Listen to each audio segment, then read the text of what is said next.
Ya, hari ini kita akan belajar firman Tuhan. Pemain musik bisa kembali duduk, ya. Mungkin duduk di tengah lebih bagus.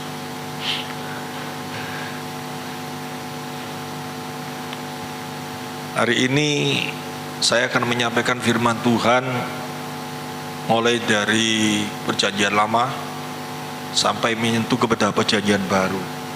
Ini penting sekali dan kita sama-sama akan belajar mengenal sifat Allah. Karena banyak sekali ya orang sudah melayani Tuhan, bahkan kenapa ada Perjanjian Baru, kenapa ada Perjanjian Lama. Banyak sekali orang yang nggak mau tahu, bahkan nggak mengerti pun nggak tahu apa sih ada Perjanjian Lama itu. Tujuannya kitab kita ini kan dibagi dua ya, secara garis besar, Perjanjian Lama sama Perjanjian Baru.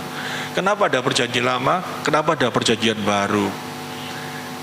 Nanti kita sama-sama belajar. Perjanjian Lama itu untuk apa sih? Coba secara singkat, secara cepat saja akan saya sampaikan. Dan faedahnya apa bagi setiap orang percaya saat mengerti isi dari kitab Perjanjian Lama itu dalam kehidupan kita, dalam iman kita mengiring Kristus.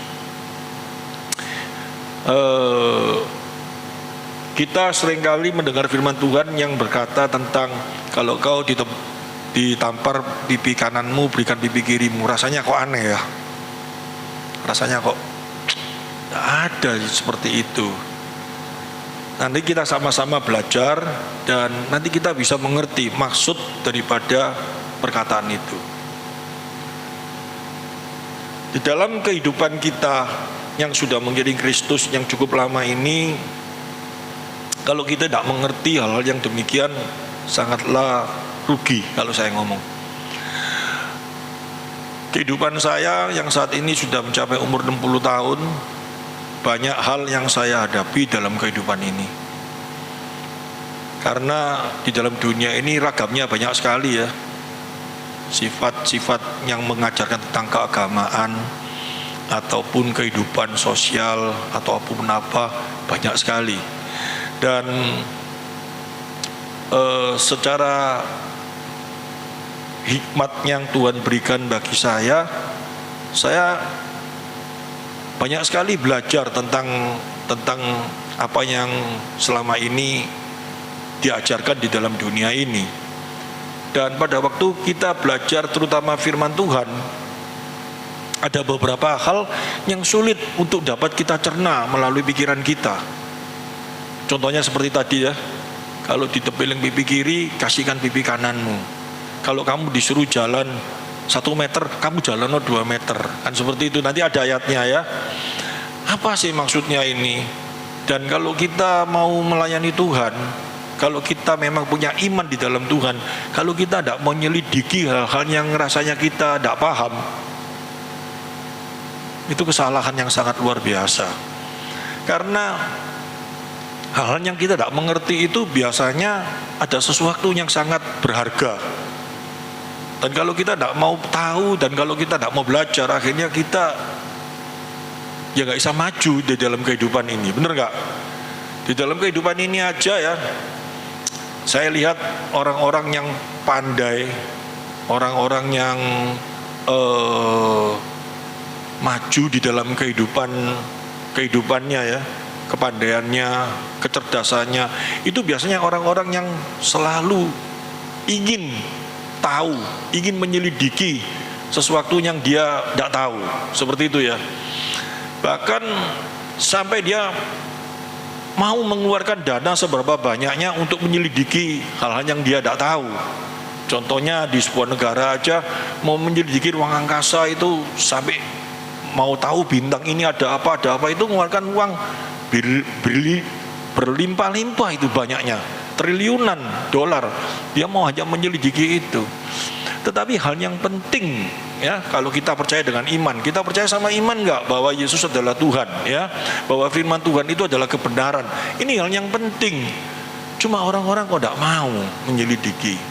Nah, ini sesuatu yang saya rasa rugi kalau kita tidak mau benar-benar menyelidiki dengan benar. Hari ini kita sama-sama belajar. firman Tuhan memperingati kita, yaitu Keluaran pasal 20 ayat yang ketiga. Coba kita lihat.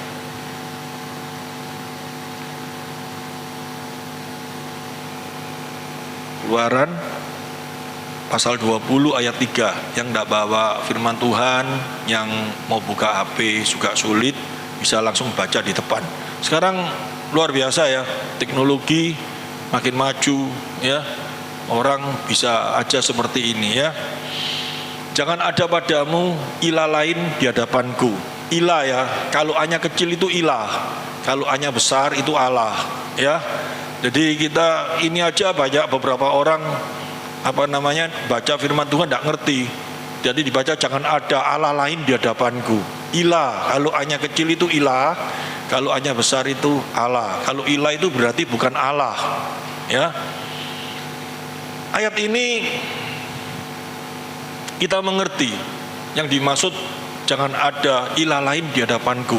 Kita mengerti, semua orang mengerti ilah itu digambarkan seperti ya, kalau yang paling rendah sekali pengertiannya, ilah itu tidak boleh nyembah patung kan, seperti gitu toh. Tidak boleh nyembah patung-patung atau ya sejenis kepercayaan yang tidak ada wujudnya, itu tidak boleh. Biasanya orang yang pengertiannya masih biasa-biasa, kalau saya ngomong seperti pengertiannya seperti itu. Kalau lebih maju lagi, ilah itu bisa digambarkan seperti memperhalakan sesuatu kesukaan di dalam kehidupan kita. Contohnya mungkin sukanya mobil, dan yang dipikirkan setiap hari mobil tok. Pokoknya tiada hari tanpa memikirkan mobil, tiada hari tanpa memikirkan pacarnya. Itu memberhalakan pacar atau mobil atau apapun juga, karena sesuatu yang dipikirkan terus, diutamakan terus, itu bisa menjadi sesuatu berhala dalam kehidupan manusia. Seperti itu tidak boleh. Tapi sekarang orang lebih maju lagi, pengertiannya lebih diperdalam lagi, dengan mengertikan seolah-olah yang dianggap ya, yang dipikir sebagai sesuatu yang bisa berhala itu juga berupa ketenaran. Orang yang ingin terkenal, orang yang hidupnya bagaimana caranya dia supaya dia menjadi seorang yang terkenal, dia dengan segala cara dia lakukan, itu juga bisa menjadi sesuatu berhala dalam kehidupannya.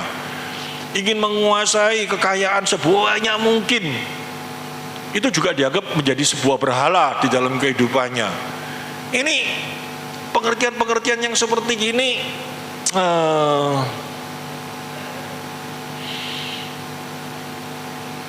terus ada dalam kehidupan kita. Keinginan kaya, keinginan terkenal, apalagi ingin dihormati dan lain-lain. Setiap manusia dalam kehidupan itu rasanya itu yang menjadi sesuatu tujuan hidup, betul gak? Kita ngaku dulu semua di dalam kehidupan kita ya. Kita ingin kaya, kita ingin terkenal, kita ingin menjadi orang yang paling dihormati. Itu menjadi satu keinginan setiap orang.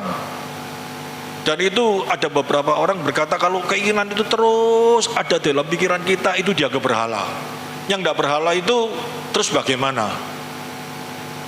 Hidup itu tidak usah terkenal biasa-biasa, gak usah terlalu pinter biasa-biasa. Hidup itu tidak usah kaya-kaya lah, wis pokoknya cukup makan. Kira-kira ada nggak orang yang seperti itu?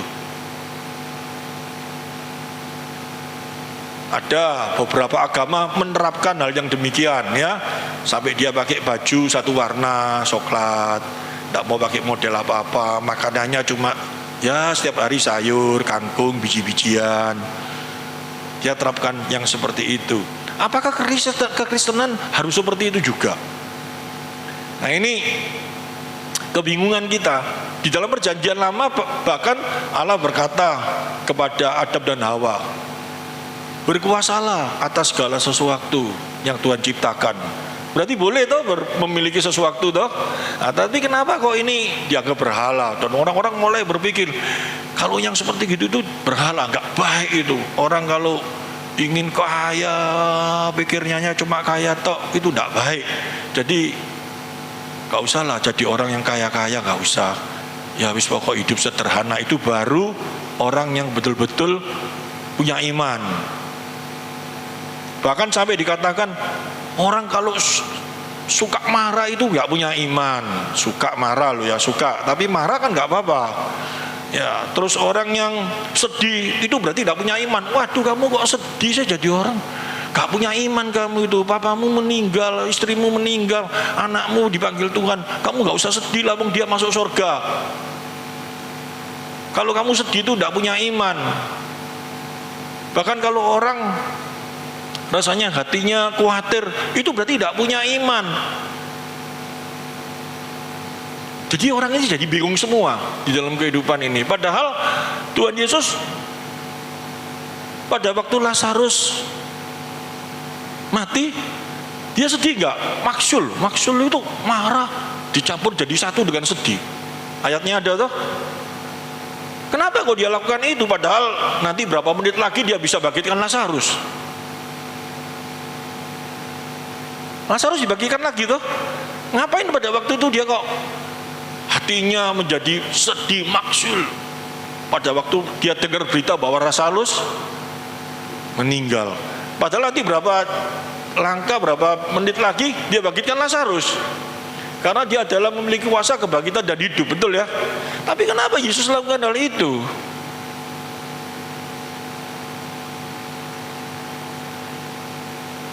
Nah, orang-orang ini penafsirannya di dalam pengertian kalau orang kudus itu harusnya seperti ini, harusnya seperti ini, harusnya seperti ini, tidak secara langsung masuk di dalam benak kita, benar gak ya? Masuk di dalam benak, dalam kehidupan kita, dan itu menekan kita. Akhirnya sesuatu sebetulnya yang baik berubah menjadi sesuatu yang membuat kita frustasi. Gak bisa ini, sulit aku menjadi manusia konsuruh gini. Gak boleh marah, tahan diri, itu baru namanya penguasaan diri. Kalau marah itu berarti tidak ada penguasaan diri. Apalagi ada ayat ditepil pipi kanan, kasih pipi kirimu. Wah, kita jadi bingung semua ini. Jadi orang Kristen ini harus bagaimana? Jalannya yang benar bagaimana? Kan seperti itu toh. Nah, hari ini kita kupas ya.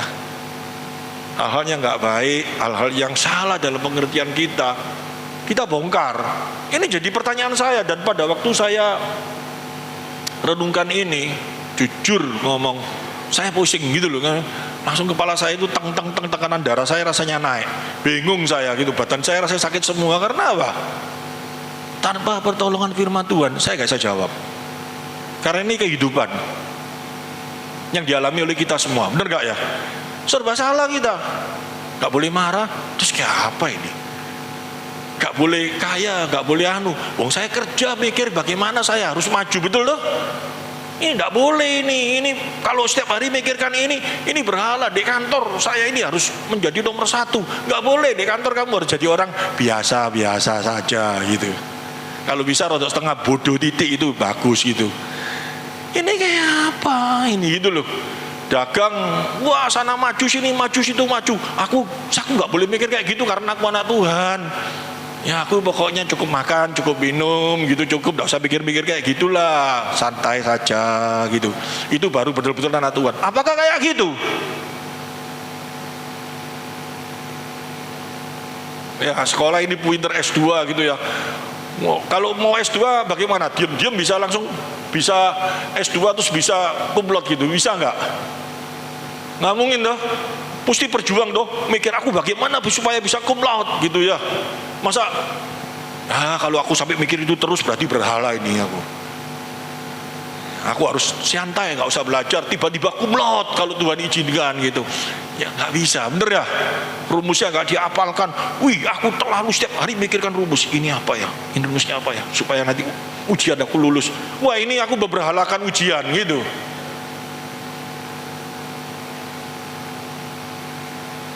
Kenapa manusia kok gitu? Kita ini ya untungnya ya Rasul Paulus ngomong apa? Celakalah aku manusia ini, aku gak mampu melawan keadaanku. Ya, kalau saya ngomong bahasa gampangnya seperti gitu. Untung aku punya Yesus. Amin. Untungnya di mana? Ya, pertanyaannya kayak gitu.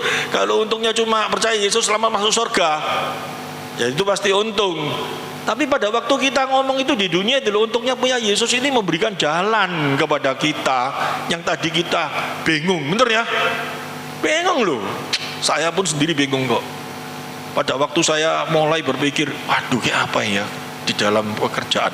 Wong kita jemaat aja berkurang, gerejanya jemaatnya berkurang. Pendetanya bingung enggak sekarang? Bingung. Ini kayak apa ya supaya jemaatnya datang ya, setiap hari mikirkan jemaatnya caranya kayak apa ya supaya datangnya diginikan. Wah, ini sudah berhala. Apakah itu berhala juga? Enggak, ini untuk kemuliaan Tuhan. Betul, selidiki hatimu, betul loh. Bingung, banyak sekali orang bingung tentang yang dimaksud ilah. Nah, kita coba lihat.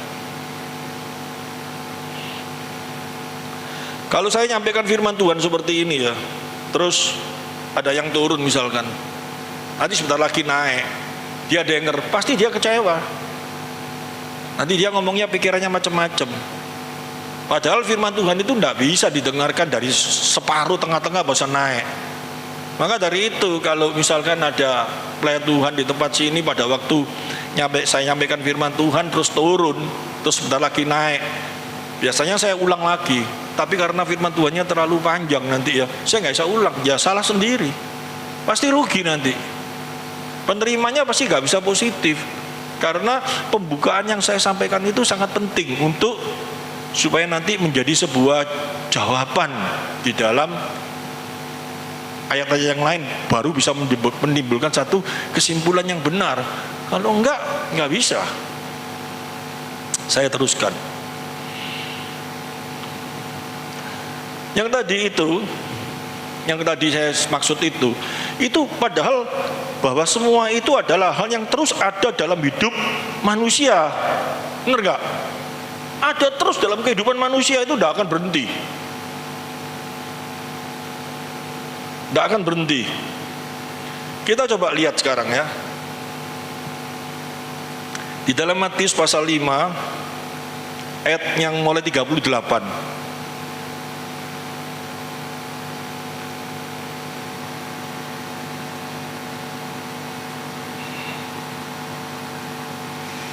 Kamu telah mendengar firman mata ganti mata dan gigi ganti gigi. Ini di dalam perjanjian lama, mata ganti mata, gigi ganti gigi. Ini bukan berarti dalam perjanjian lama itu sama perjanjian baru itu enggak sinkron. Ngerti? Karena Tuhan Yesus berkata ampuni musuhmu, betul ya? Tapi dalam perjanjian lama kok ada mata ganti mata, gigi ganti gigi, kopeng ganti kopeng. Ya, ataupun apapun juga ganti apa. Padahal kalau kita melihat konteksnya ya, tulisan itu ditulis, kenapa ada kata-kata mata ganti mata?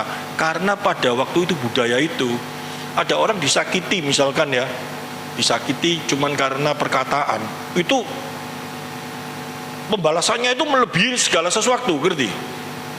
Jadi bisa dibunuh orang itu, bisa dilakukan apa, sehingga keluar aturan.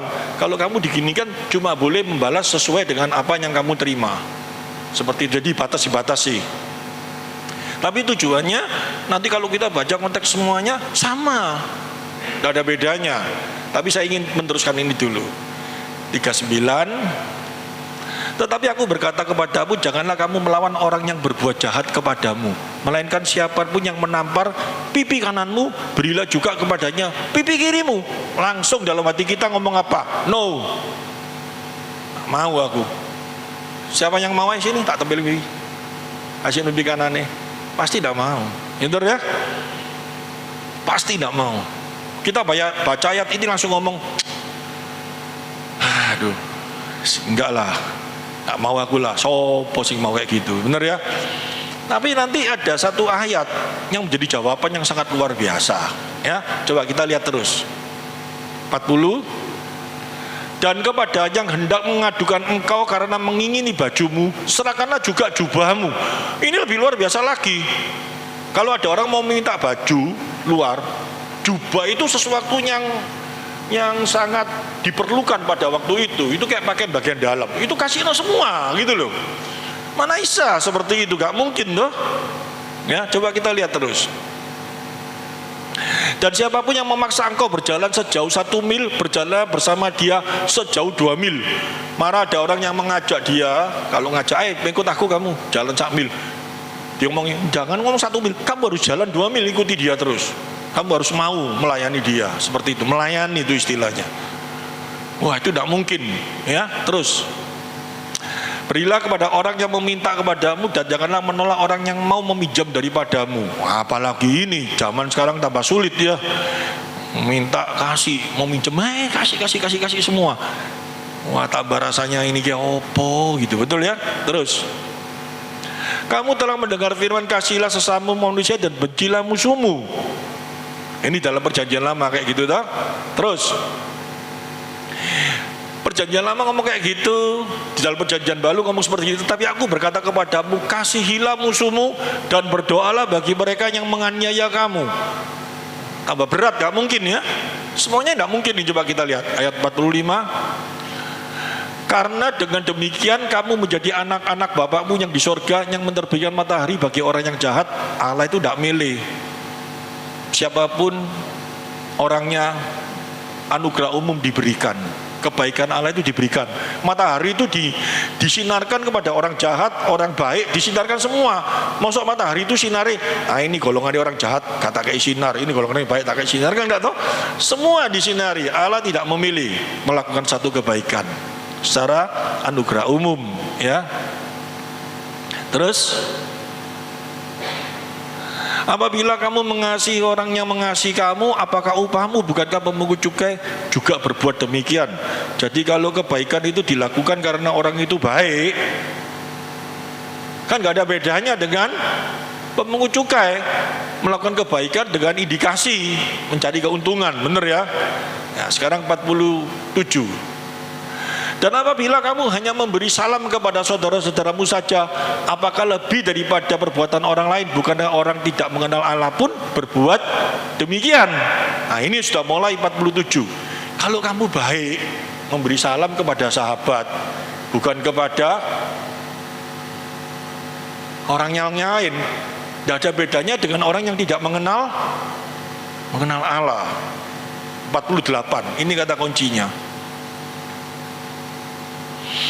Karena itu haruslah kamu, kita baca sama-sama dulu. Karena itu haruslah kamu sama seperti Bapakmu yang di sorga adalah. Terus jawabnya kita dalam hati kita apa? Iya, Tuhan kan sempurna, nih aku kan gak sempurna. Berarti ayat yang tadi itu apa? Gak berlaku bagi aku, bener gak? Karena itu haruslah kamu sempurna, sama seperti Bapakmu yang di sorga adalah sempurna. Iya, Bapak di sorga itu sempurna. Nek aku ini kan manusia biasa, bener ya? Ya gak bisa lah, wes ayat yang tadi itu gak berlaku, gak usah apa? Kalau diingat tetap diingat. Manusia ini ingatannya tidak bisa hilang. Tadi kan pada waktu saya baca sudah baca toh. Baca. Kalau manusia itu sudah kadung baca, tidak mungkin di otaknya, wes aku tidak mau ingat-ingat. Kita bisa ngomong tidak mau ingat-ingat, tapi tetap ingat enggak? Ya kalau otak kita ini komputer, wah ini enggak cocok, delete, hilang, tidak keluar lagi toh. Tapi otak kita ini tidak bisa. Tuhan ciptakan itu sesuatu yang luar biasa. Oleh karena itu Tuhan kasih tahu dalam firman Tuhan toh, hati-hati kamu, jangan sampai otakmu ini kemasukan sesuatu yang tidak baik. Tetapi kalau sesuatu yang sudah baik masuk, puji Tuhan, ngerti? Ya, sudah masuk. Yang ada di otak kita itu apa sekarang? Bukan masalah mau dibuang, bukan. Tetapi aku gak mungkin bisa lakukan Itu, jadi tidak ada satu usaha. Padahal ayat 48 ini penekanannya, kesempurnaan ini tak dapat dicapai. Nggak bisa dicapai.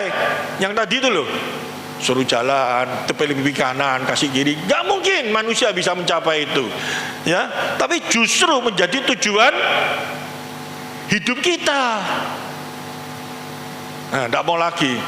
Tujuan hidupku aku tidak mau kayak gitu. Tujuan hidupku aku di pinggir kiri, sikat. Sekarang tujuan hidup kita ini harus berubah. Yang tadi itu loh, yang kita pikiran, tidak mungkin itu, aku gak sempurna kok, Allah sempurna, tidak mungkin aku bisa seperti Allah yang sempurna. Jadi aku tidak mau, jangan. Ya, sekarang masukkan di dalam keinginan kita, sesuatu yang sempurna itu tidak mungkin bisa kita capai. Ya, tapi justru itu menjadi tujuan hidup kita supaya kita mencapai itu. Ngerti maksudnya?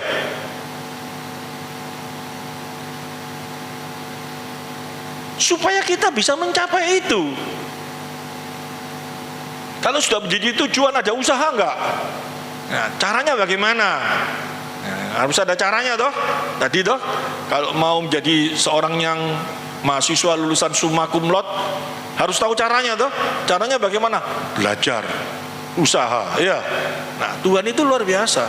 Dia kasih jalan kepada kita. Nah, sekarang kita sudah mulai masuk di dalam perjanjian lama. Di dalam perjanjian lama, ya, orang kalau nggak benar-benar cinta Tuhan, dengarkan firman Tuhan yang saya sampaikan di tempat ini, nggak suka. Pasti tidak suka. Karena apa? Ini nanti berlawanan dengan kebiasaan-kebiasaan yang ada dalam dosa, yang ada dalam kehidupan kita. Kalau orang mau mengikis dosa, baru seneng mendengar firman Tuhan ini. Kalau enggak, males, enggak mau. Nah, sekarang saya mau masuk di dalam perjanjian lama. Tadi kita baca toh, jangan ada padamu ilah lain. Benar ya? Perjanjian lama menentukan suatu ritual yang melaluinya manusia mendekati Allah. Tujuan ritual tersebut adalah untuk mengajar orang-orang tentang kekudusan Allah dan perlunya mendekati Dia dengan cara seperti yang telah ditentukan. Ngerti maksudnya? Saya ulangi ya, saya tulis ini. Perjanjian lama menentukan suatu ritual. Ritual itu tahu ya, cara-cara agamawis ya, yang melaluinya manusia mendekati Allah. Tujuan ritual tersebut adalah untuk mengajar orang-orang tentang kekudusan Allah, ya. Tujuan ritual tersebut untuk mengajar orang-orang tentang kekudusan Allah. Dengan diajarkan bahwa Allah itu nggak bisa dihampiri, ngerti ya? Karena manusia berdosa. Jadi kalau cara menghampiri Allah itu caranya bagaimana? Pada waktu perjanjian lama harus ada korban kambing, harus hatinya suci, harus benar, Allah berkenan. Kalau tidak berkenan masuk di dalam kemah Allah, orang itu mati. Harus lakukan perintah-perintah Allah. Api ungkupan itu tidak boleh sampai padam. Api ungkupan itu dilakukan bagaimana? Itu ritual-ritual yang sudah ditentukan dalam perjanjian lama. Nanti kenapa di dalam perjanjian baru kok gak ono? Gitu loh, ngerti maksudnya? Nah, kita sama-sama belajar. Tujuannya apa? Dalam perjanjian lama kok banyak sekali macamnya kayak gitu. Kita tahu semua toh. Bahkan kalau kita mau lihat, coba ya, kita lihat ya, dalam perjanjian lama ritual ini diterapkan betul-betul, ditekankan betul-betul. Kalau tidak melakukan ini akibatnya fatal. Ya, coba kita lihat di dalam Imamat 10 ayat 1 sampai 7. Ya, jadi perjanjian lama itu menceritakan seperti itu. Perjanjian lama itu menceritakan, aku ini loh Allah, aku ini Allah yang kudus. Kamu itu manusia loh ya, berdosa. Kamu kalau mau datang ke aku harus melalui ritual-ritual, cara-cara seperti ini. Nek kamu tidak bisa melakukan cara-cara seperti ini, kamu tidak bisa ketemu aku. Nek kamu melanggar dengan apa yang aku tentukan, mati kamu. Itu dalam perjanjian lama. Ya, dalam perjanjian baru nanti gak ada. Nah, coba kita pelajari tujuannya apa, coba kita lihat. Dan contoh, saya kasih contoh dulu. Imamat 10 ayat 1 sampai 7. Kemudian anak-anak Harun, Nadab dan Abihu. Nadab sama Abihu ini kalau zaman sekarang ini masih mahasiswa teologi tingkat 1 belum, gitu maksudnya. Masih belajar. Ya. Anaknya Harun ini, Nadab sama Abihu ini masih belajar, mau melayani Tuhan masih belajar. Kalau lihat sejarahnya loh ya, kalau saya baca sejarahnya, masing-masing mengambil perbarahannya, membubu api ke dalamnya serta menaruh ungkupan ke atas api itu. Dengan demikian mereka mempersembahkan ke hadapan Tuhan api yang asing yang tidak diperintahkannya kepada mereka.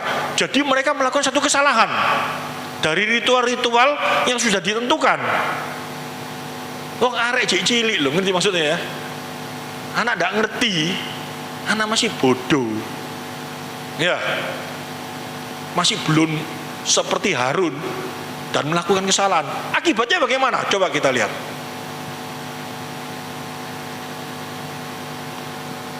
Maka keluar api dari hadapan Tuhan, lalu menghanguskan keduanya sehingga mati di hadapan Tuhan. Waduh, serem enggak pada saat itu? Karena tidak melakukan ritual sesuai apa yang Tuhan inginkan, Allah inginkan. Saat itu juga disambar sama api, mati. Wih, itu nek bapaknya tidak kenal Tuhan dengan benar, tujuan Tuhan itu kenapa kau lakukan itu, bisa marah enggak? Bisa protes enggak? Protes loh. Tuhan ini bagaimana Tuhan ini gitu ya? Kok sampai seperti ini sih? Kenapa sih kok kejamnya? Masa tidak ada dispensasional ya? Coba kita lihat ayat yang ketiga. Berkatalah Musa kepada Harun, inilah yang difirmankan Tuhan kepada orang yang karib kepadaku. Kunyatakan kekudusanku, dan di muka seluruh bangsa itu akan kuperlihatkan kemuliaanku. Dan Harun berdiam diri. Ngerti maksudnya ayat 3 ini? Tadi saya ngomong toh, dalam perjanjian lama Allah ingin menyatakan kepada umatnya bahwa aku ini Allah yang kudus.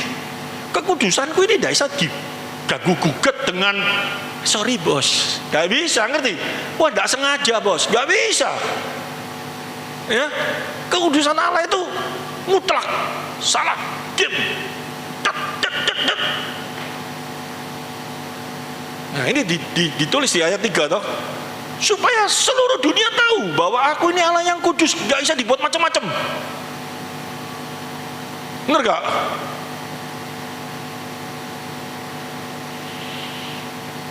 Tapi dalam perjanjian baru main, tapi enggak loh ya, main bass, deng pikirannya, McD enak rasanya, ya toh? Waduh, tadi malam makan burger ini kayak apa sambil, itu kalau zaman perjanjian lama mate, game. Tapi perjanjian baru kok santai saja gitu loh. Saya ngasih firman di sini, pikiran saya lontong balap itu kayak apa rasanya?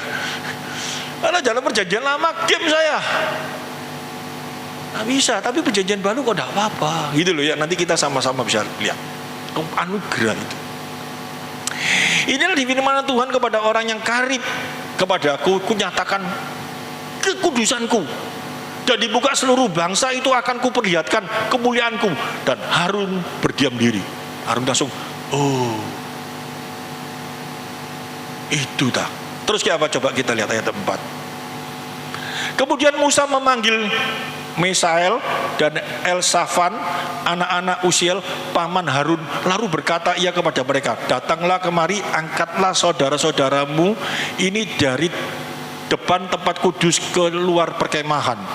Disuruh, orangnya kan geletak di sana atau game, disuruh ngambil, taruh di luar perkemahan. Terus mereka datang, mengangkat mayat keduanya masih berpakaian kemeja keluar perkemahan seperti yang dikatakan Musa. Ayat yang ke-6 ini lebih serem lagi, benar gak? Apa? Kemudian berkatalah Musa kepada Harun dan kepada Eleazar, dan Itamar, anak-anak Harun, janganlah kamu bergabung dan janganlah kamu berduka cita. Maksudnya itu bukan sedih anak terus bukan mati, kayak no mati, seneng aku, bukan kayak gitu. Tapi yang dimaksud bergabung itu apa? Dongkol, ngerti maksudnya? Mangkel sama Allah, kok bisa sih orang kayak gini kok sampai apa? Mati, sampai pokoknya ada sesuatu yang tidak benar tentang, tidak bisa menerima tentang hal itu, gitu loh ya. Apa katanya? Supaya jangan kamu mati dan jangan Tuhan memurkai segenap umat ini, tetapi saudara-saudaramu yaitu seluruh bangsa Israel, merekalah yang harus menangis karena api yang dinyalakan Tuhan itu. Kenapa kok hubungannya dengan bangsa Israel? Supaya seluruh bangsa Israel itu tahu kenapa Tuhan lakukan itu kepada anaknya Harun, supaya menjadi contoh bagi bangsa Israel. Gak boleh sampai melanggar hal itu, supaya bangsa Israel mengerti bahwa Allah itu tidak bisa disentuh dengan segala konsekuensinya yang sangat luar biasa itu. Ayat yang ke-7, dan janganlah kamu pergi dari depan pintu kemah pertemuan supaya jangan kamu mati, karena minyak urapan Tuhan ada di atasmu. Mereka melakukan sesuai dengan perkataan Musa. Waduh, pada waktu baca ayat ini perut gak sedap, rasanya senep ya.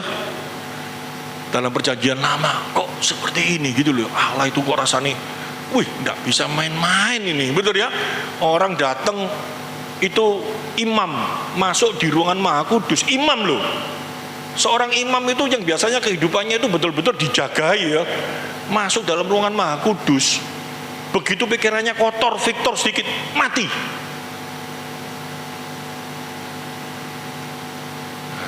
Ini berbicara tentang kekudusan Allah yang dinyatakan di dalam perjanjian lama. Jadi di dalam perjanjian lama itu banyak sekali, mulai dalam kitab Kejadian sampai Maliaki. Tujuannya apa? Allah ingin menyatakan Dia Maha Kudus, Dia Maha Kuasa. Ditujukan dengan apa? Bahwa tangan Allah itu kuat luar biasa, bahwa tangan Allah itu tidak bisa dilawan oleh kekuatan manusia yang super hebat apapun juga. Mau IP Man atau Spiderman atau yang man-manan semua sekarang yang ada, tidak bisa. Pada waktu itu tidak ada IP Man. Pada waktu itu Fir'aun dianggap adalah seorang yang paling luar biasa perkasanya, karena dia seorang raja yang memiliki kekuasaan yang sangat luar biasa. Bahkan dirinya, Fir'aun itu menyatakan dirinya seolah-olah dia itu adalah Allah pada waktu itu, sehingga dia banyak sekali mendirikan patung. Di setiap kekuasaannya didirikan patung dirinya, dan orang harus menyembah kepada dirinya.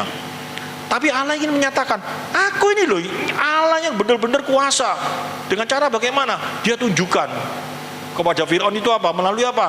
Tulah ya, tulah ini. Siapa yang bisa ngumpul katak seluruh negeri, didatengno katak semua.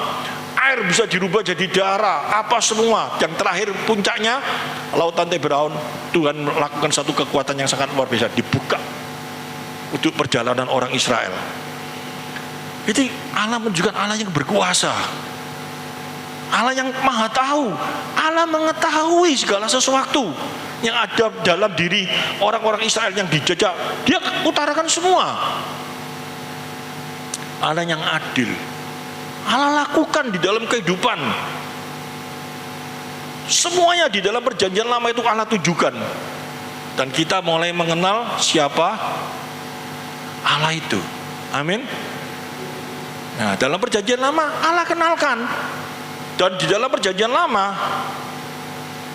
penekanannya Dia kudus, ya, Dia adil, Dia berdaulat, Dia maha tahu, maha kuasa. Semuanya ditekankan dan diajarkan bagi bangsa Israel. Bener gak? Sehingga banyak sekali ayat-ayat yang menunjukkan setelah Allah melakukan ini, Allah ngomong sama tua-tuanya Israel, apa yang aku lakukan, ceritakan kepada anakmu, ceritakan kepada cucumu. Kita lihat Ulangan 18 ayat 20.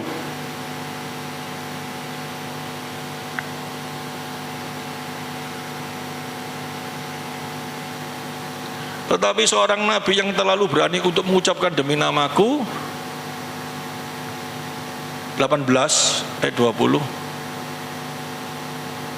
harus mati. Terus kalau Ulangan 4 ayat 9,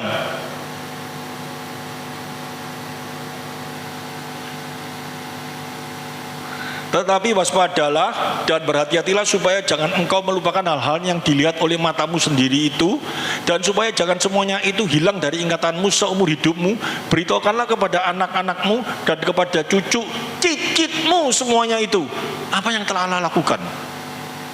Sayangnya sekarang gereja-gereja tanpa sadar cara mengenalkan Allah tidak dikenalkan dengan benar. Contohnya kemarin beberapa hari yang lalu saya jelaskan tentang Nabi Maleaki, tentang Hagai, seorang Hagai yang marah kepada bangsa Israel yang tidak mau membangun rumah Allah, tetapi bangun rumahnya sendiri. Terus Allah berkata, ayo utamakan aku, ya, nanti berkat Tuhan dicurahkan. Itu yang ditekankan apa? Gak mau menceritakan bahwa Allah itu bagaimana, tujuannya apa, enggak. Tapi yang diambil secara literal, bahwa kalau kamu memberi kepada Allah, nanti itu Allah mengganti kamu.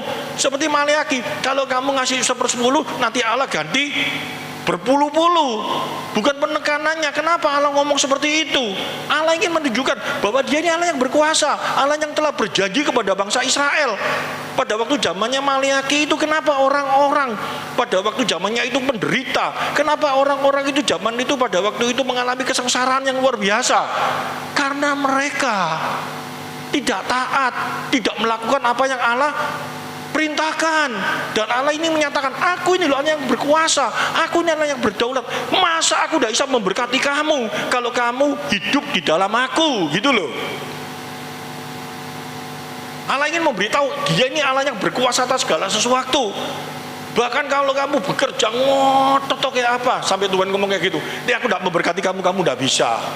Karena segala berkat, segala kutu ada di dalam kuasaku. Dia ngomong kayak gitu. Tapi diambil singkatnya tok. Ayo, Tuhan tuh ngomong nantang. Oleh karena itu, kasihan nanti Tuhan balas. Loh, kayak apa? Itu loh. Tuhannya sama saja dengan dia bahkan. Maksud makna dari tulisan itu dikecilkan enggak? Padahal maksud dari makna tulisan itu ini menyatakan apa? Aku ini loh Allah yang berkuasa, gitu ya. Aku ini loh Allah yang berkuasa atas hidupmu. Masa aku tidak bisa mau memberkati kamu? Kamu itu nakal, tak selentik itu loh sekarang, gitu loh. Sama saja kita ngomong sama anak kita. Kemarin tak kasih gambaran kayak gitu tuh. Kalau kita ngomong sama anak kita yang nakal, terus kita ngomong apa? Masa sih mama ndak mau beli kamu sepeda?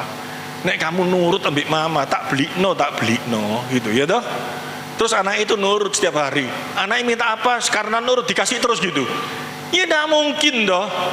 Perkataan itu kan menegur gitu loh. Kenapa sih kamu tidak pakai sepeda? Karena kamu itu nakal, tidak mau nurut. Coba nurut kamu tidak usah minta aja kalau memang sepeda itu diperlu tak kasih ngerti maksudnya ya. Tapi dibalik dengan pengertian itu apa? Kamu itu nurut terus sama mama. Nek kamu nurut apa sih kamu minta? Kamu minta 1 malah dikasih 10 sama mama. Nah, kita nurut aja sama Allah. Kita minta sabu-sabu 1 kilo dikasih 10 kilo gitu. Kan gak mungkin. Maksudnya kayak gitu. Ngerti maksudnya? Wah, aku nanti kalau nurut aku ngasih persembahan perpuluhan 1 juta, nanti Allah ganti 1 miliar. Tapi kalau Allah tahu orang ini kalau dapat 1 miliar nanti jauh sama aku, senengnya apa ngecer gak karuan, ya enggak Tuhan kasih. Penekanannya bukan seperti itu. Dalam perjanjian lama itu penekanannya tujuannya apa sih? Sekarang saya kembalikan. Tujuannya apa sih? Perjanjian lama itu mengatakan, ini loh, aku Allah yang kudus, gak bisa disentuh. dengan segala hal yang sudah saya tentukan. Ini loh, aku Allah Maha Kuasa. Kekudusannya itu disertai dengan kemahakuasannya kayak apa? Kalau dia kudus tapi gak maha kuasa, ya dia tidak ada kekuatan toh. Aku kudus, kamu datang sama aku harus dengan kekudusan kayak gini. Kalau sampai gak kudus, kamu nanti tak jadikan kucing gitu. Tapi dia tidak maha kuasa, kucing ya gak jadi. Ngerti maksudnya? Ya, kekudusannya dia juga disertai dengan kemahakuasaan. Dia bisa mengubah segala sesuatu, dia bisa berkuasa atas segala sesuatu. Jadi kekudusannya itu disertai dengan kemahaannya. Kalau sudah kayak gitu, pengertiannya kita dalam perjanjian lama itu apa?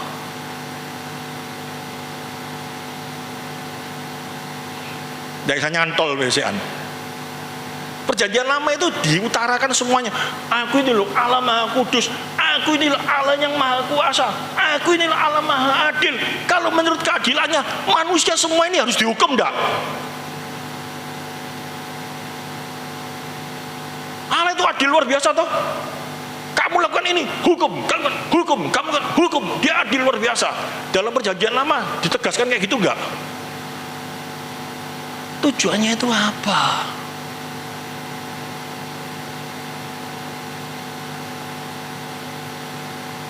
Daulat, kudus, adil apa? Tujuannya itu kita belajar perjanjian lama. Waduh, kayak gitu tak? Waduh, Musa yang sudah berapa puluh tahun keliling padang pasir ya, 40 tahun. Saya ke Israel, jalan berapa jam aja, rasanya sengsara. Ngerti maksudnya?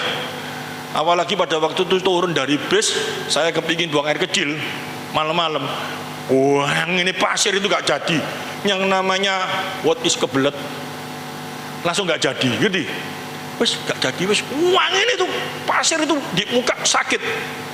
Kembali saya, karena pada waktu mau turun itu tour leader saya sudah ngomong, Pak gak bisa Pak, ini anginnya keras, Bapak nanti sakit tuh. Ini gak isu, aku wes temen ini gitu loh. Saya maksa, nanti Pak berapa kilo lagi ada McD. Aduh, aku ini dia diberhenti no, turun. Dia apa Pak? Gak wis gak jadi. Peteng dedet gak gitu apa-apa. Angin ini keras, gak enak semua. Musa 40 tahun. Dia bukan tur loh ya, bukan ngencer, tetapi bawa bangsa Israel yang tegar tengkuk. Dia memimpin. Cuma gara-gara apa? Terakhir bawa tongkat memukul. Tuhan, ayo tunjukkan kuasamu. Gak usah masuk ke Kanaan. Wih, sadis gak Tuhan itu? Kita ngomong sadis, enggak. Kalau sampai Tuhannya lembek, kalau sampai kita punya pikiran Tuhan itu bisa ditekuk dengan apa? Dengan persembahan. Wah, yang namanya Yesus, yang namanya anugerah Yesus datang di dunia tidak ada artinya. Ngerti maksud saya? Justru dalam perjanjian lama, saat kita bisa menilai siapa itu Allah, maka kita bisa ngomong seperti yang diomongkan oleh Rasul Paulus, celakalah aku, gak ada jalan keluar menghadapi Allah yang seperti ini. Ngerti maksudnya? Kita tidak bisa datang, aku manusia berdosa, dia Allah yang kudus, dia Allah yang kudus disertai dengan kemahannya gini. Mau tak lawan pakai apa? Mau tak sogok pakai apa? Mau tak bujui bagaimana? Boten saged. Itu dalam perjanjian lama. Dalam perjanjian lama itu, wis, kalau kita mau amati ceritanya, top. Kenapa? Saul yang sudah lakukan apapun juga, cuma gara-gara apa? Coba kita lihat gara-gara apa sih? Ngasih persembahan dului DCI, bahasa Surabaya ngomong DCI siapa? Nabi yang sudah ditentukan. Harusnya yang memberikan korban bakaran dari seorang nabi, bukan dia. Dia ngomong apa? Aku ini mau perang, semua sudah nunggu nih, nabi gak datang. Dia kan gak salah tuh. Tapi dia lakukan itu, di mata Allah dia itu dosa. Gak ada jalannya, gak ada celahnya. Ngerti maksudnya?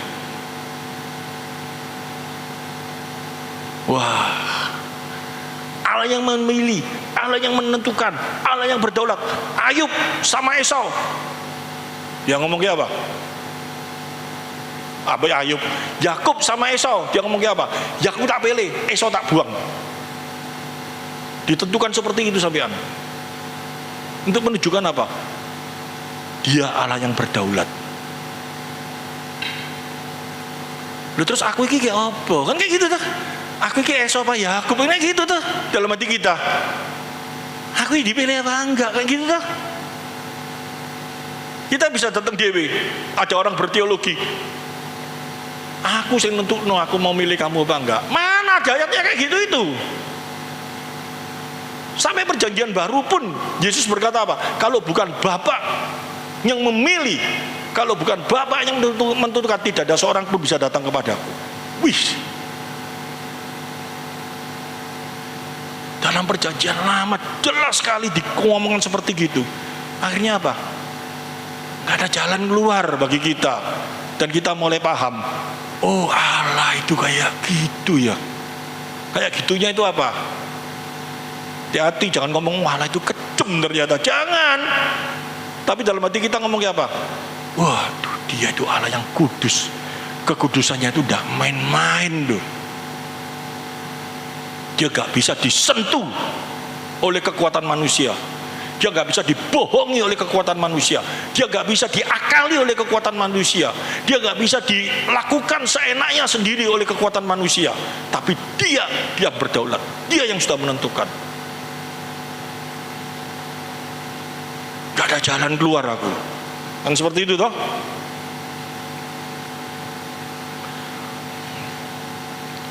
Sehingga dalam perjanjian lama, kalau kita mau mulai mendengarkan ceritanya semua, mulai dalam kitab Kejadian nanti sampai ke nabi besar, nabi kecil, sampai semuanya, kesimpulannya apa? Kalau kita belajar itu semua, kita bisa tahu, oh Allah ini kayak gini ta. Oh aku ini kayak gini. Ada kita nggak di dalam perjanjian lama? Hah? Ada. Dalam perjanjian lama itu membicarakan siapa? Allah sama manusia. Jangan sampai ngomong Allah sama ketek. Firman Tuhan itu berbicara antara Allah sama manusia. Ngerti maksudnya? Sehingga dalam perjanjian lama dia itu menceritakan ini loh sifatnya Allah, ini loh sifatnya manusia yang setelah jatuh dalam dosa. Kita mulai ngerti, oh aku itu kayak gitu dah. Kalau kita tidak belajar dalam perjanjian lama, seolah-olah kita ini jadi orang paling baik nggak di dunia? Paling baik. Wah, aku ini orang paling baik. Aku ini tidak pernah nyakiti orang. Aku ini ya kerja itu ya tidak ngoyo-ngoyo. Karena kalau ngoyo-ngoyo sungguhan, aku kepingin terkenal, aku kepingin kaya, itu berhala. Ya, aku ini kerja sederhana, sebetulnya goblok. Cuma cari alasan seperti itu, gitu loh. Banyak orang kayak gitu gak? Gak bisa berhasil dalam kerja di dunia harus yang ngomong, ya aku ini tidak mau ngoyo, aku ini ya hidup sederhana. Saya sampai bingung kena orang kayak gitu semua gitu loh. Padahal ayat-ayat itu tidak ngomong kayak gitu. Itu berhala itu. Berhala piye kalau dia ingin kaya untuk memuliakan Tuhan? Bisa enggak? Banyak ada yang kayak gitu. Banyak. Salah satu rasulnya itu loh yang terakhir dipilih itu seorang Matius itu, seorang yang kaya kok dia lakukan semua untuk Tuhan. Banyak. Dia ngomong, jadi manusia kalau ingin terkenal, ingin tidak secara langsung dia sudah memperhalakan dirinya. Dia sendiri tidak secara langsung karena sudah top, ngerti maksudnya? Karena dia takut disaingi, ngerti? Coba kalau dia ngomong kayak gitu, dia bukan orang yang top. Orang-orang ngomong kayak apa? Jadi bukan seperti gitu, sangat ambigu. Firman Tuhan tidak sedang berbicara seperti gitu. Kamu boleh jadi orang terkenal, kamu boleh jadi orang kaya, kamu boleh jadi orang pandai, tapi semuanya ditujukan untuk kemuliaan Tuhan.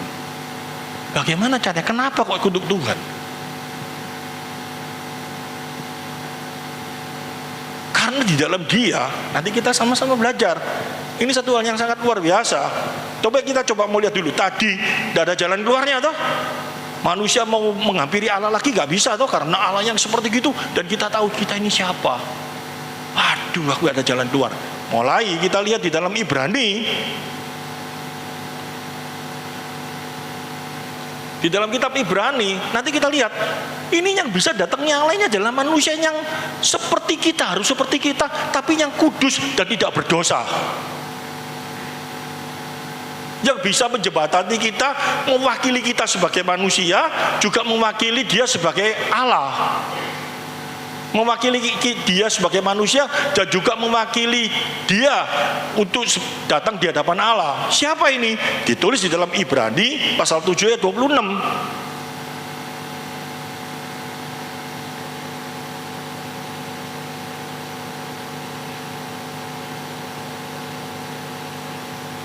Sebab imam besar yang demikian yang kita perlukan, yaitu yang saleh, tanpa salah, tanpa noda, yang terpisah dari orang-orang berdosa, dan lebih tinggi daripada tingkat-tingkat di surga. Siapa itu? Yesus. Dia sudah datang di dunia. Benar ya? Buktinya apa datang di dunia? Dijelaskan lagi di dalam Ibrani pasal 10 ayat 11 sampai 14.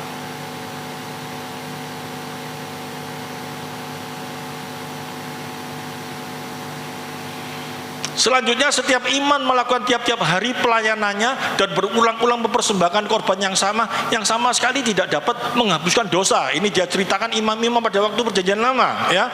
Terus 12. Tetapi ia itu Tuhan Yesus, setelah mempersembahkan hanya satu korban saja karena dosa, ia duduk untuk selama-lamanya di sebelah kanan Allah. Sudah dilakukan oleh Kristus sebagai penghubung, ya. Terus,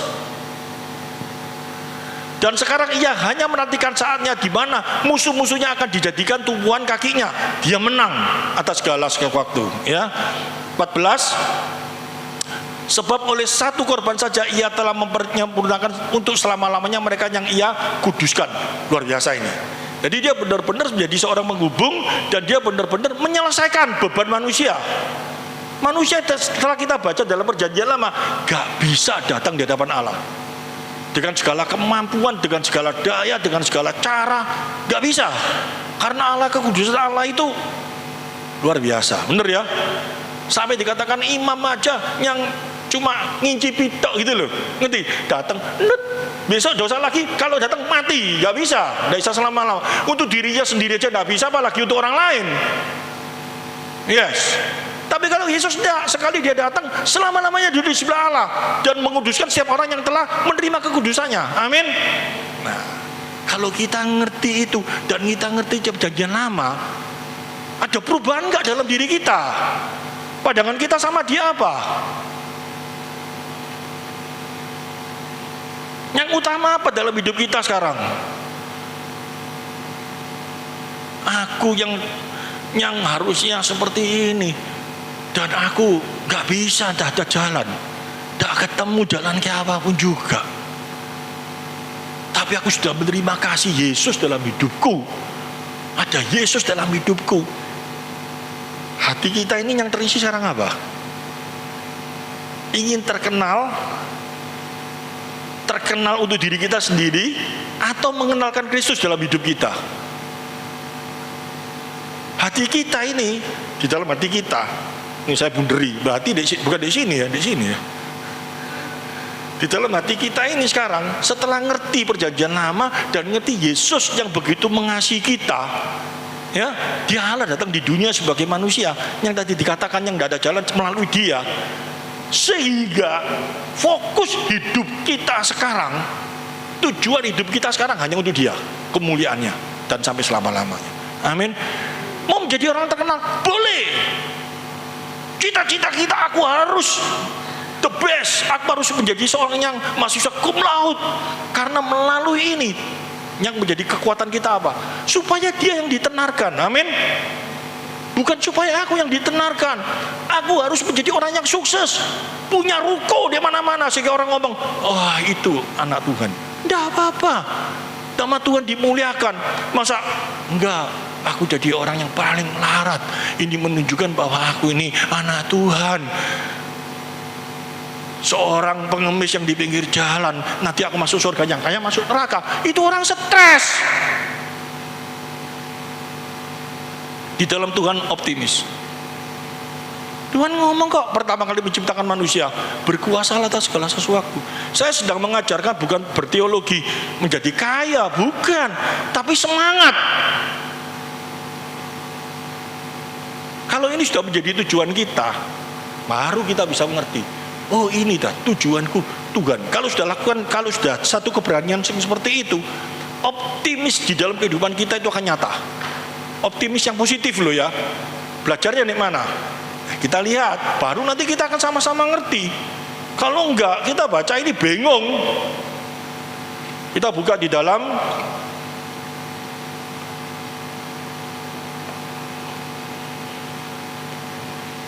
ya, di saat Yesus, saya tulis ya, dan saat Tuhan Yesus ada di dalam dunia, Ia menyatakan bahwa Ia adalah Allah yang kudus, penuh kasih, pembawa damai bagi setiap orang yang percaya. Bahwa Allah yang kudus, tapi Allah yang penuh anugerah, itu dinyatakan di mana? Kita lihat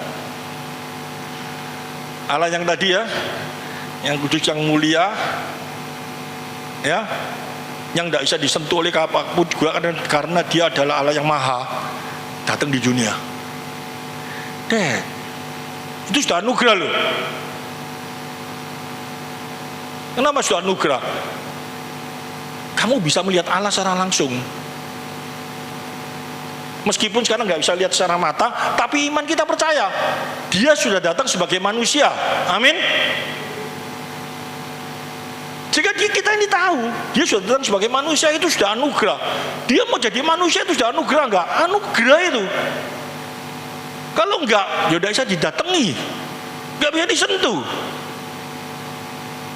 Dia datang sebagai manusia tapi tidak berdosa, ya.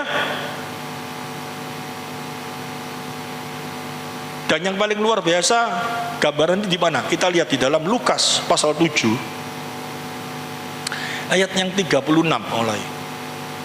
Saya pada waktu merenungkan firman Tuhan itu yang tadi ya, mulai dari awal ya. Kita kembalikan lagi flashback dulu, mulai dari awal tadi ya. Saya gambarkan semuanya itu. Baru kita baca Lukas pasal 7 ayat 36 ini, bisa merasakan betapa luar biasanya ayat ini. Kalau dulu baca ini, itu orang-orang gawe, ngerti maksudnya? Itu apa? Itu ungkapan cuma ya cetek tok, cuma ya itu pelacur yang bertobat, cuma gitu tok gitu loh. Tapi setelah kita mengerti perjanjian lama, terus mengerti siapa diri kita, mengerti tujuannya hidup kita, wih, luar biasa ini. Seorang pelacur yang penuh dengan risiko karena kasihnya kepada Kristus. Kita baca, seorang Farisi mengundang Yesus untuk datang makan di rumahnya. Yesus datang ke rumah orang Farisi itu lalu duduk makan. Ya, terus kita lihat. Di kota itu ada seorang perempuan yang terkenal sebagai seorang berdosa. Ya, pelacur ini ya.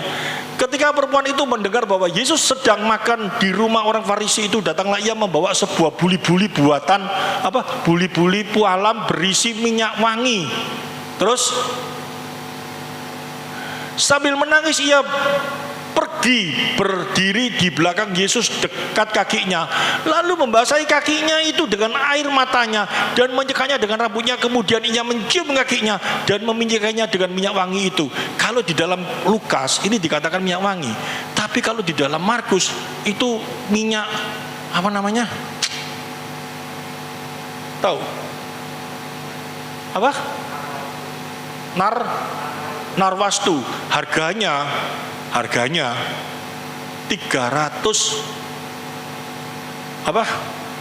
dinar. Pada waktu itu bayarannya orang-orang itu yang kerja satu hari itu cuma 1 dinar. Satu botol itu harganya 300 dinar. Hampir 1 tahun kerja itu cuma di minyak no dek gone apa? Tuhan Yesus. Kenapa dia lakukan itu? Wah, kalau ini kan kita langsung mikir duit toh. Orang ini mau berkorban, duitnya apa namanya? Kerja 1 tahun dikasih no Yesus. Aduh. Manusia ya. Sampai saat ini kalau baca firman, fokusnya itu cuma di muni apa? berkat. Ngerti maksudnya? Duit. Wah, orang ini luar biasa, kasih minyak terus diseka, itu harganya segini. Yang diperhatikan cuma harga duit. Padahal coba kita lihat, yang pertama kali orang Farisi ini tahu tidak kira-kira perempuan itu ada perempuan sundal? Dan perempuan sundal itu tahu tidak kalau dia masuk ke orang Farisi itu pasti dibenci, pasti gak disuka, tahu nggak? Sangat tahu toh. Tapi kenapa kok dia tetap berani datang? Padahal pasti gak diterima toh. Orang model kayak gini tuh paling dibenci sama orang Farisi. Tapi kenapa dia kok aku rai gedek memangnya gitu, gak ngurusi aku, yang penting aku ketemu Yesus. Bukan, karena di ruang hatinya yang ada cuma apa? Kasihnya kepada Kristus. Amin.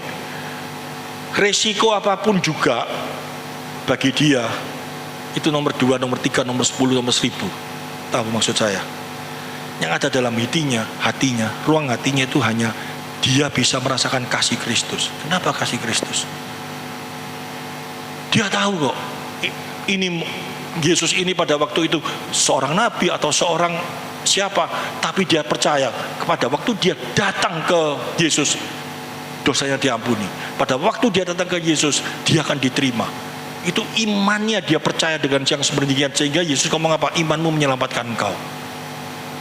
Kenapa dia ngomong begitu? Karena dia merasakan kasih Allah yang begitu besar. Sekarang kita ngomong dalam kehidupan kita yang sudah mengenal tentang perjanjian lama, kita mengenal siapa itu Allah. Apakah dalam hati kita ini kita bisa merasakan kasih Tuhan yang begitu besar dalam hidup kita?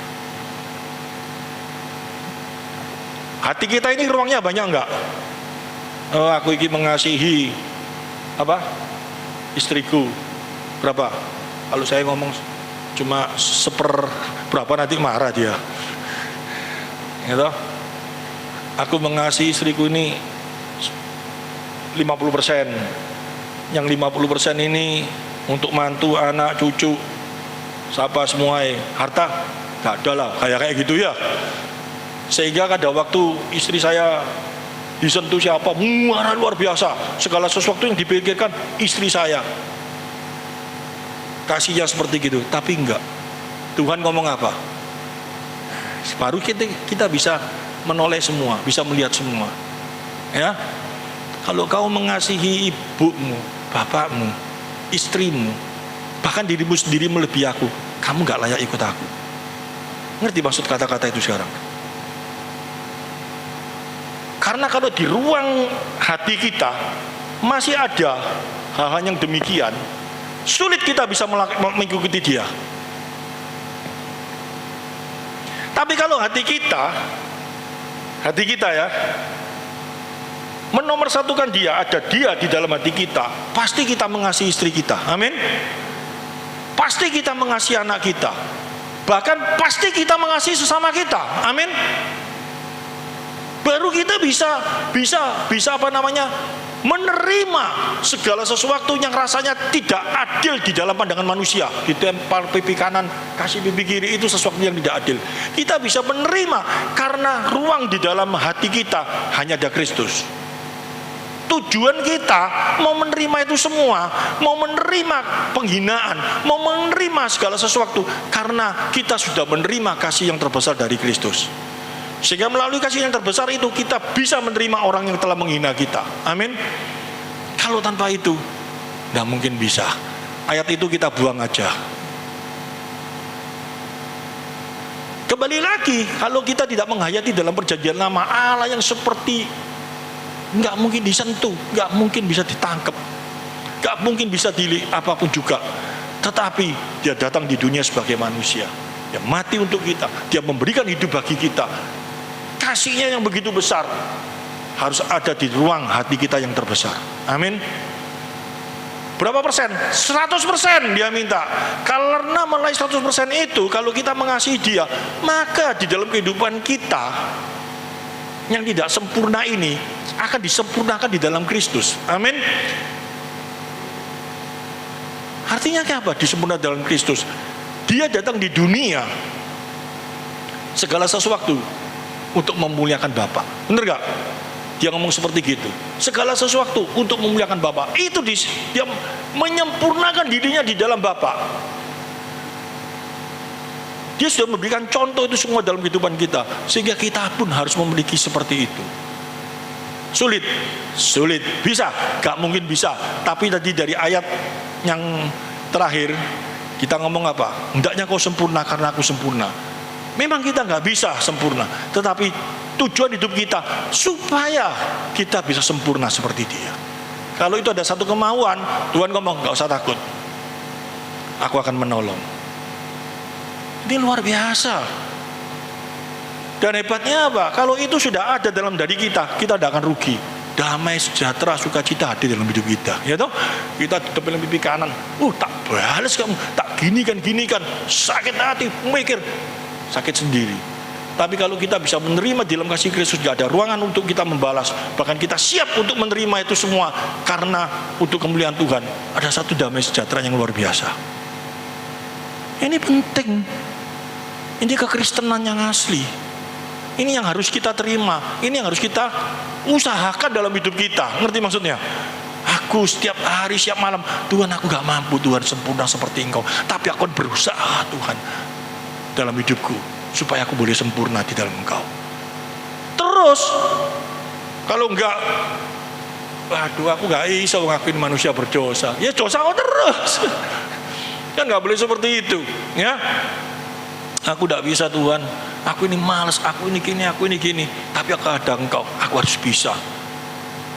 Ya, ini harus yang menjadi satu dasar daripada iman kita.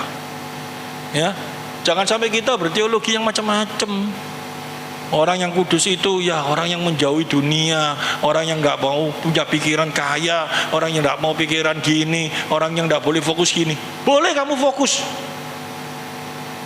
Kamu mau fokus apapun boleh. Cuma tujuan daripada fokus itu untuk dia, bukan untuk diri kita. Karena diri kita sudah tidak bisa menerima satu hal, yaitu apa? Kepingin kita ini dipuji, kepingin. Karena kita sudah menerima segala pujian, karena kita sudah menerima berkat yang tertinggi dalam hidup kita, kita sudah tidak mengharapkan yang lainnya. Kalau kita semua tujukan untuk dia, no problem. Ngerti maksudnya ya? Kamu mau cantik untuk suamimu supaya suamimu bisa melihat Yesus dalam hidupmu, gak apa-apa daripada lihat genderuwo, tahu?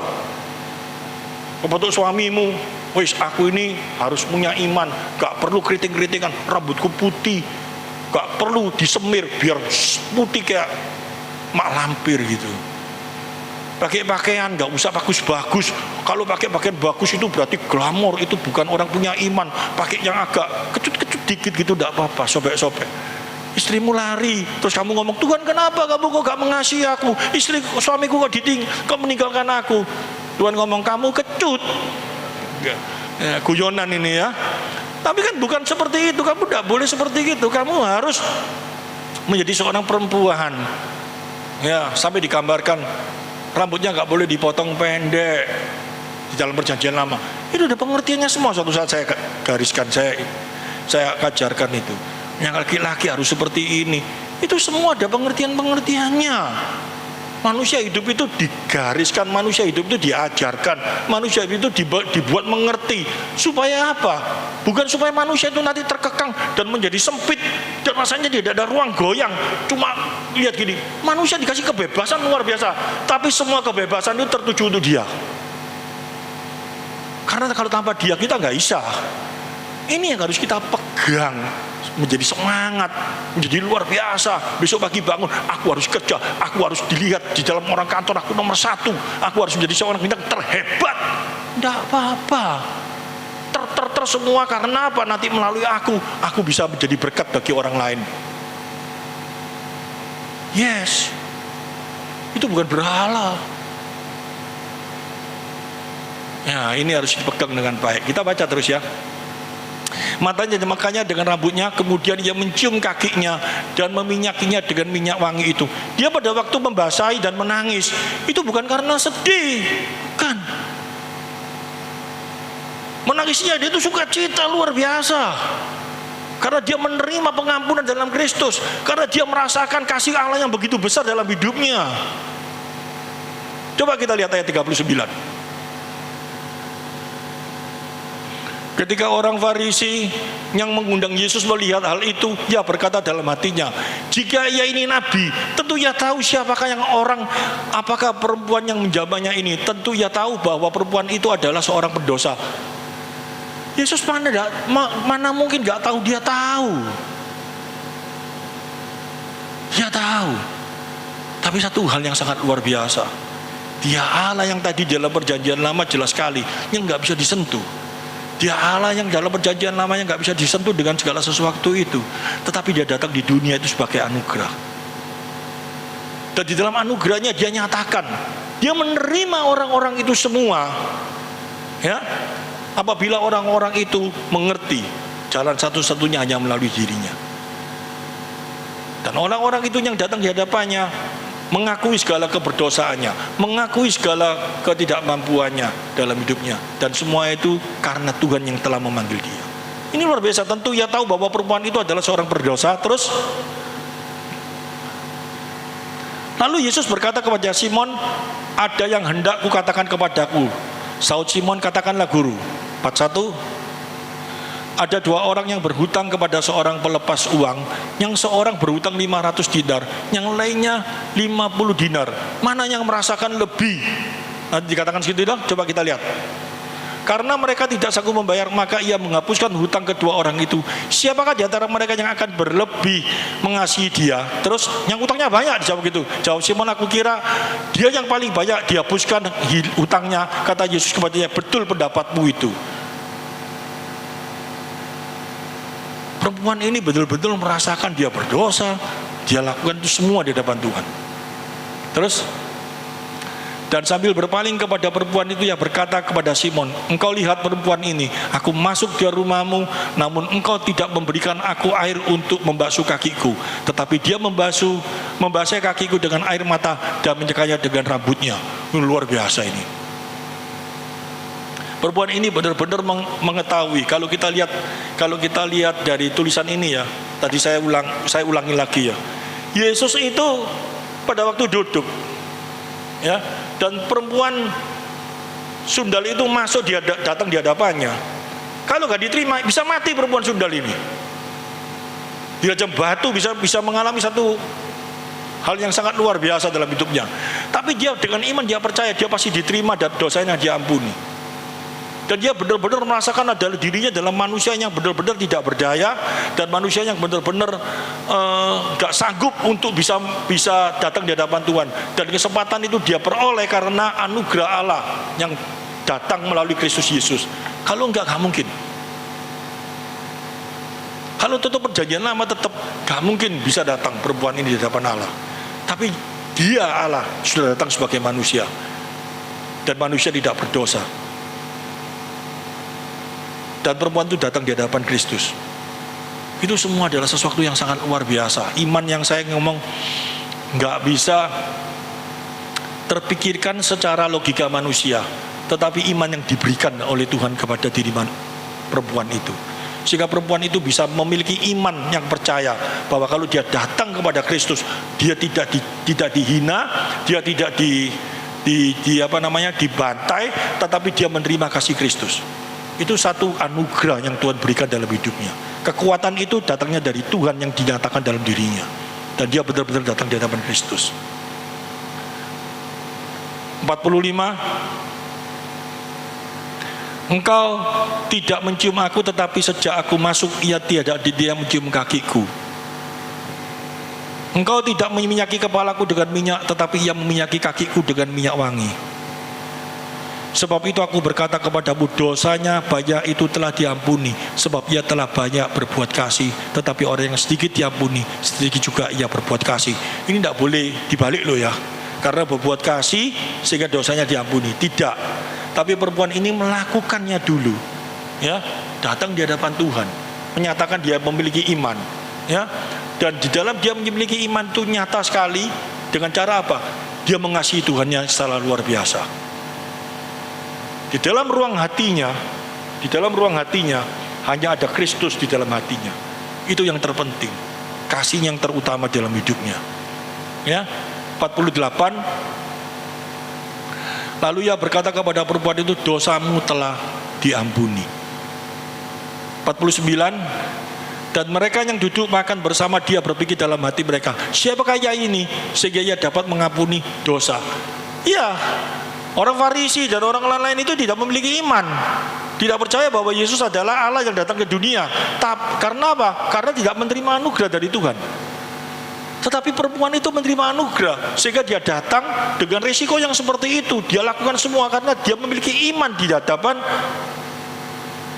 Allah. Dia berani datang di hadapan manusia, dia berani datang, dan risiko apapun dia berani tanggung, karena di ruang hatinya dia sudah bisa melihat Allah dalam hidupnya. Dia bisa melihat siapa itu Yesus dalam hidupnya. Dia bisa melihat menerima kasih Yesus dalam hidupnya, sehingga segala risiko dia lakukan. Gak ada ruang lagi. Nah, ini kita belajar dalam ayat ini ya. Saya bacakan sampai selesai dulu 50. Tetapi Yesus berkata kepada perempuan itu, imanmu telah menyelamatkan engkau, pergilah dengan selamat. Iman yang bagaimana? Datang di hadapan Tuhan itu loh. Dengan segala risiko, itu datangnya kalau bukan dari Allah, tidak mungkin. Dan itu Tuhan berikan di dalam diri perempuan ini. Dan dari semuanya ini, yang hari ini kita terima, kita mulai mendeteksi diri kita. Apakah di dalam ruang hati kita ini sekarang, Yesus berapa persen? 10%, 20%, 30%, 50%, 100% Yesus minta. Kenapa dia ngomong saya bicara 100%? Karena ada ayat yang berkata, kalau kau mengasihi bapak ibumu, istrimu, bahkan dirimu sendiri melebihi aku, kamu gak layak ikut aku. Dia minta 100%. Kalau kita mengasihi dia 100%, kita rugi? No. Kenapa gak rugi? Karena di dalam kita mengasihi dia 100%, dia bukan melarang kita. Kalau kau mengasihi aku 100%, mulai saat ini. Nah, ini repot lagi, ya toh? Segala harta kekayaanmu jual, bagikan ke orang-orang. Salah, ayatnya tidak ngomong kayak gitu, ya toh? Tujuan ayat itu kalau mengasihi Tuhan itu bukan seperti itu. Mengutamakan Tuhan orang kaya itu bukan seperti itu. Orang-orang kaya itu terus akhirnya kecewa pergi, dan kita pun takut seperti itu toh. Kalau 100% hati kita untuk Tuhan, berarti harta benda kita semuanya kita kumpulkan harus kita jual dan kita bagi-bagikan. Tuhan gak nyuruh kamu gitu. Kasusnya anak muda yang kaya yang disuruh seperti gitu itu tujuannya satu, supaya anak muda kaya itu seperti perempuan sundal ini loh, datang di hadapan Tuhan. Tuhan, aku gak bisa, aku gak mampu, aku gak bisa seperti ini. Tuhan ngomong, ayo, aku akan memampukan kamu, aku akan memberikan jalan kepadamu. Ruang hatimu itu akan terisi olehku. Amin. Karena salah menafsirkan ayat-ayat, sehingga ayat ini gak bisa terisi 100%. Gak bisa kita sempurna, ngerti? Gak bisa memang, tapi ada satu tujuan, ya, supaya kita bisa sempurna seperti dia. Kita berusaha. Nanti 100% itu sampai kapan? Nanti pada waktu kita dipanggil oleh dia, 100% untuk kemuliaannya. Amin, firman Tuhan.